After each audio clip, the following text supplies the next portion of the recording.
Lehigh improved to 2-0 in week number 2 with 58-28 victory over Turkey Valley. Head coach Chad Winters joining us. And coach, after your review of the game, what were your takeaways?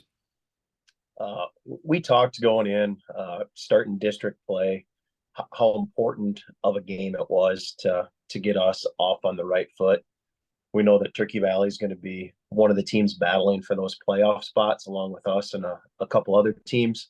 So to come out on the top end of that was extremely important in regards to playoffs, playoff positioning, potential seeding, all that stuff comes into play there. The boys were ready to go.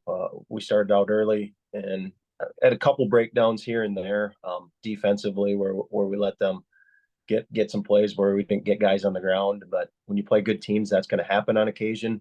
We rose up and got some big turnovers in the red zone, which really kind of deflated them, and we were able to break the game pretty wide open there at the end of the first half. And you got out to that 30-8 lead at the end of the first quarter, which means obviously the start was pretty good. What do you credit that to? Uh, they did a good job of focusing on what we needed to do. We knew going in that we had to stop fullback, couldn't get going in the run game. We couldn't let Busta get going too much in the run game, which that was probably a part that we didn't do very well. Cruzy Kid had a huge game the first game, and he might have ended up with one catch on the day. That was a huge focus during the week of practice.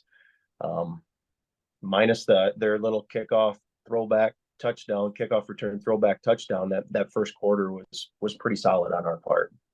And the offense clicking once again through the passing game. Dalton ends up with 325 yards passing, 6 touchdowns as well. 4 receivers catching touchdown passes. What allowed your passing game to take that next step Friday night? We know we've got 5 guys that have caught touchdowns on the year. We feel comfortable with all 5 of them getting in there running routes. Um, Honestly, the guys up front it starts with. He had a clean pocket most of the night. When he does get a little pressure, he's able to navigate that pocket. He's got pretty good feel on where he needs to step up to. He recognizes all of a sudden they're bringing a blitz. Everybody's in man to man with their back turned. There's a couple times where spots opened up where he just tuck and ran right away, and we were able to pick up 10, 15 yards. Um, Again, that just comes with experience. He's able to recognize that quickly.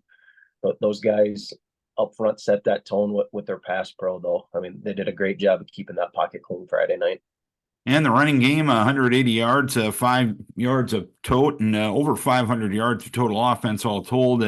Your running game put up some good numbers as well. What got that done? Irie Matil's been running really hard. He's only a freshman, but he hits the hole hard. Um, Almost all of his carries came in the second half when we just got the clock rolling and got it moving. Shortened the game a little bit to have 2 guys over 100 yards receiving, another back over 100 yards rushing, put up 500 yards offense. That's a pretty quality night offensively. We need to continue to do that. We can't just be one dimensional. Um, and in that pass game, it was good to see. First week, Jordan Cota was kind of the one that really stepped up, had a big game. In the second game, along with Carter, it was Tanner Trundle that stepped up along with Carter and had that big game. I think that's going to be kind of a theme throughout the year. There's going to be multiple guys that can step up in those positions and have those big games. You can't just key on one guy. And we've talked about Dalton on the offensive side of the ball. Defensively, 8 tackles and 4 tackles for a loss as well. Is his defense maybe a little bit underappreciated? I think sometimes he's just got a good knack for attacking at the right time.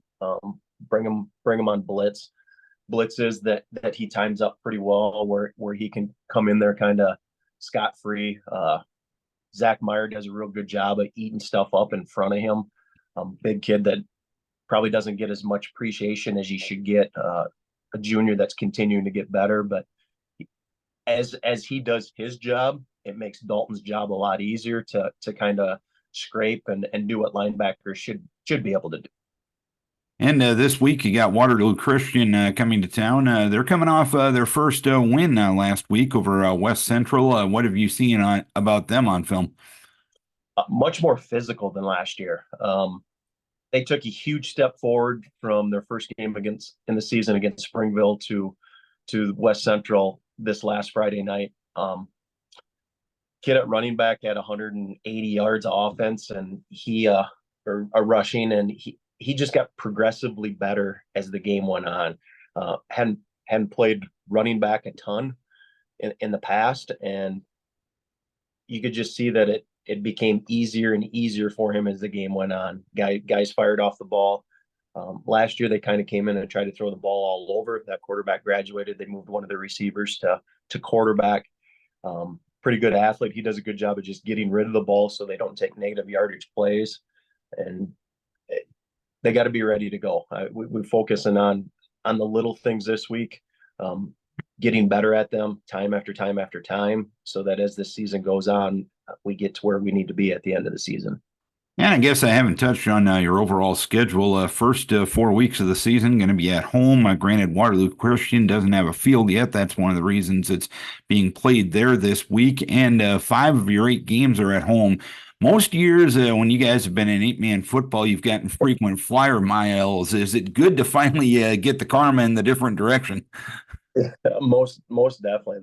Those bus rides on Friday night can be brutal. You go down to Preston, Iowa, and Midland and Springville, and the list just goes on and on. North Iowa over to Buffalo Center, and we'll wear our white jerseys at home this week because it's technically Waterloo Christian's home game. It saves us a 2+ hour bus ride, so I think we can go ahead and do that for them. Not making your first trip on the road until the 27th of September in high school football is kind of unheard of. But with the travel that we've had over the past 6-8 years, it's definitely appreciated. All right, Coach, hopefully you can keep things rolling this week against Waterloo Christian. Keep your kids healthy. We wish you best of luck. Thanks, Darren. Appreciate it. Chad Winters, head coach of the Key High Hawks. They have Waterloo Christian trying to go to 3-0 this week.